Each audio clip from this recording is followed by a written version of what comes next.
ಇವತ್ತಿನ ವಿಡಿಯೋ ವೀಳ್ಯದೆಲೆ ಬಗ್ಗೆ ನನಗೆ ಗೊತ್ತಿರುವಂಥ ಕೆಲವೊಂದು ಮಾಹಿತಿ ನಾನು ನಿಮಗೆ ತಿಳಿಸ್ತಾ ಇದ್ದೀನಿ. ವಿಡಿಯೋ ಮಾಡೋಣ ಬನ್ನಿ.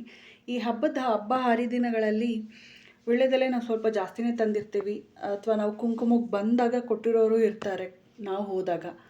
ಸೊ ಆ ಎಲೆಗಳನ್ನೆಲ್ಲ ಏನು ಮಾಡ್ತೀರಾ ನೀವು ಅಂತೇಳಿ ನನಗೆ ಕಮೆಂಟ್ಸಲ್ಲಿ ತಿಳಿಸಿ. ನಾನೇನು ಮಾಡ್ತೀನಿ ಅಂತೇಳಿ ನಾನು ಇವಾಗ ನಿಮ್ಗೆ ತಿಳಿಸ್ತೀನಿ. ಸೊ ನಾವಾದರೆ ತುಂಬ ಜಾಸ್ತಿ ಇತ್ತು ಅಂತ ಅಂದರೆ ಇದನ್ನು ಫ್ರಿಜ್ಜಲ್ಲಿ ಸ್ಟೋರ್ ಮಾಡಿ 3-4 ದಿನ ಆದರೂ ವೀಳ್ಯದೆಲೆ ನಾವು ಜಗತ್ತು ತಿಂತೀವಿ.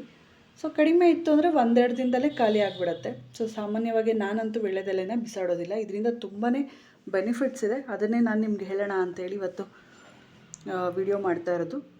ವೀಳ್ಯದೆಲೆಯಲ್ಲಿ ಹುರಿದುಬಿಟ್ಟು ಅದ್ರ ರಸ ತೆಗೆದು ಶೀತ ಆಗಿರುತ್ತಲ್ಲ ಮಕ್ಕಳಿಗೆ, ಕಫ ಕೆಮ್ಮು ಶೀತ, ಆ ಮಕ್ಕಳಿಗೆ ಈ ರಸ ಕುಡಿಸೋದ್ರಿಂದ ತುಂಬಾ ಒಳ್ಳೆಯದಾಗುತ್ತೆ. ರಾಮಬಾಣ ಅಂತಲೇ ಹೇಳ್ಬೋದು ಇದು ಒಂದು. ಮತ್ತು ಇನ್ನೊಂದೇನೆಂದರೆ, ನಮಗೆ ಬೆಳಗ್ಗೆ ಎದ್ದ ತಕ್ಷಣ ಬ್ರಷ್ ಮಾಡಿದ್ರೂ ಬಾಯಿ ಸ್ಮೆಲ್ ಬರ್ತಾ ಇರುತ್ತೆ.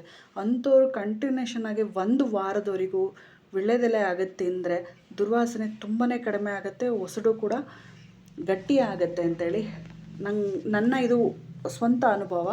ಹಾಗೆ ಇದು ಜೀರ್ಣಕ್ರಿಯೆಗೂ ತುಂಬಾ ಹೆಲ್ಪ್ ಮಾಡುತ್ತೆ ನಮಗಂತೂ. ಮತ್ತು ಇನ್ನು ಗ್ಯಾಸ್ಟ್ರಿಕ್ ತುಂಬ ಹೆವಿ ಇರುತ್ತಲ್ಲ, ಅವರು ಕೂಡ ಇದನ್ನು ಅಗದು ತಿನ್ನೋದ್ರಿಂದ ಕಾಲಕ್ರಮೇಣ ಕಡಿಮೆ ಆಗುತ್ತೆ. ಇನ್ನೊಂದು, ಇದು ನಮ್ಮ ಅಜ್ಜಿ ಇದ್ರ ಕಾಲದಲ್ಲಿ ಮಾಡ್ತಿದ್ದಂಥದ್ದು. ವೀಳ್ಯದೆಲೆ ಏನಾದರೂ ಇತ್ತು ಮನೆಯಲ್ಲಿ, ಗಿಡದಲ್ಲಿ ಹಿತ್ತಲಲ್ಲಿ ಸಾಮಾನ್ಯವಾಗಿ ಊರಲ್ಲೆಲ್ಲ ಹಳ್ಳಿ ಕಡೆ ಹಾಕಿರ್ತಾರೆ ಇದನ್ನು.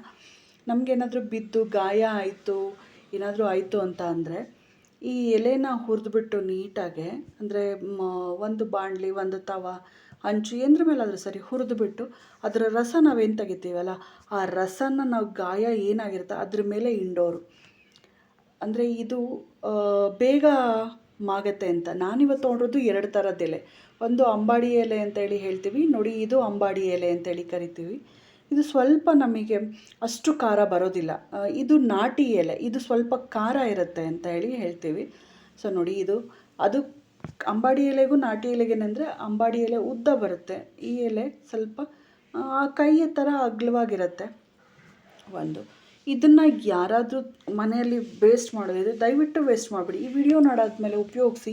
ನಮಗೆ ಇದರಲ್ಲಿ ಕ್ಯಾಲ್ಶಿಯಂ ಸಿಗುತ್ತೆ, ನಮ್ಮ ಮೂಳೆಗಳಿಗೆ ಬಲ ಬರುತ್ತೆ. ನಾವು ಸುಣ್ಣ, ಅಡಿಕೆ, ಇದನ್ನು ಸಕ್ಕರೆ ಇದೆಲ್ಲ ಮಿಕ್ಸ್ ಮಾಡಿರ್ತೀವಿ, ಏಲಕ್ಕಿ, ಲವಂಗ. ನಾವು ವೀಳ್ಯದೆಲೆ ಜಗಿಬೇಕಾದ್ರೆ ಇದೆಲ್ಲ ಹಾಕಿನೇ ಜಗಿಯೋದು. ಇದನ್ನು ನಾವು ತಿನ್ನೋದ್ರಿಂದ ನಮ್ಮ ಮೂಳೆಗಳಿಗೆ ಸ್ಟ್ರೆಂತ್ ಬರುತ್ತೆ.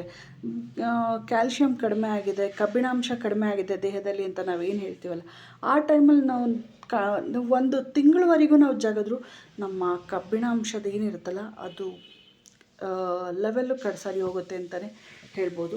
ಇನ್ನು ಹಲ್ಲು ಒಸಡಿನಲ್ಲಿ ಏನೂ ಉಳುಕಲಿರಲ್ಲ, ಏನೂ ಇಲ್ಲ ಅಂದರೂ ಊದ್ಕೊಂಡಿದೆ ಅಂತ ಹೇಳ್ತಾರಲ್ಲ, ಅವರು ಕೂಡ ಇದಾಗಿದ್ರೂ ಸರಿ ಹೋಗುತ್ತೆ. ಸೊ ನೋಡಿದ್ರಲ್ಲ, ವೀಳ್ಯದೆಲೆಯಿಂದ ಆಗುವಂಥ ಕೆಲವೊಂದು ಉಪಯೋಗಗಳು ನನಗೆ ಗೊತ್ತಿರುವಂಥದ್ದು.